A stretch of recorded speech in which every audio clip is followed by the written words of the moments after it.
മഹാകുംഭമേള നടക്കുന്ന പ്രയാഗ്രാജിൽ മാതാ അമൃതാനന്ദമയി മഠവും സേവന രംഗത്ത് സജീവമാണ്. അമൃത കൊച്ചി, ഫരീദാബാദ് ആശുപത്രികളുടെ നേതൃത്വത്തിൽ വിദഗ്ധ ഡോക്ടർമാരുടെ സംഘമാണ് കുംഭനഗരിയിലെത്തുന്ന ഭക്തർക്ക് മെഡിക്കൽ സേവനങ്ങൾ നൽകി വരുന്നത്. ഉത്തർപ്രദേശ് സർക്കാരുമായി സഹകരിച്ചാണ് അമൃത ആശുപത്രിയുടെ സേവനങ്ങൾ. മഹാകുംഭനഗരിയിലുള്ള മാതാ അമൃതാനന്ദമയി മഠത്തോട് ചേർന്നാണ് താൽക്കാലിക ആശുപത്രി. 100 പേരെ കിടത്തി ചികിത്സിക്കാം. X ray, lab, mobile mammographic unit, mobile disaster management medical unit അടക്കമുള്ള സേവനങ്ങളുമുണ്ട്. വിദഗ്ധ ഡോക്ടർമാരുടെ സേവനം മഹാകുംഭമേളയിലെത്തുന്ന ഭക്തർക്ക് സദാസമയവും ലഭ്യമാണ്.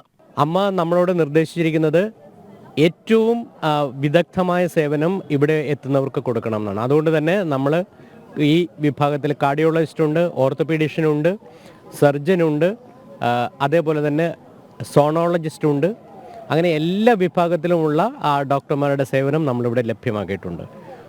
നമ്മൾ ഗവൺമെൻറ്റുമായി ചേർന്ന് ഇവിടെ ഒരു ആശുപത്രി തന്നെ നടത്തുന്നുണ്ട്.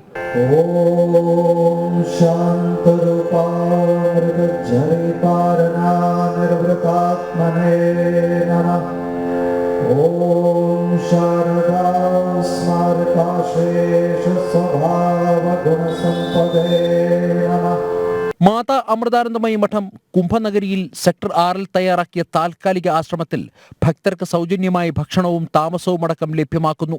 In addition to the hospital facilities provided by Amrita Hospital Kochi and Faridabad, we are also here providing facilities for staying. People from everywhere around the world are coming and staying here. Around hundreds of people staying here. We are also providing free food facilities here. They can come and have food anytime.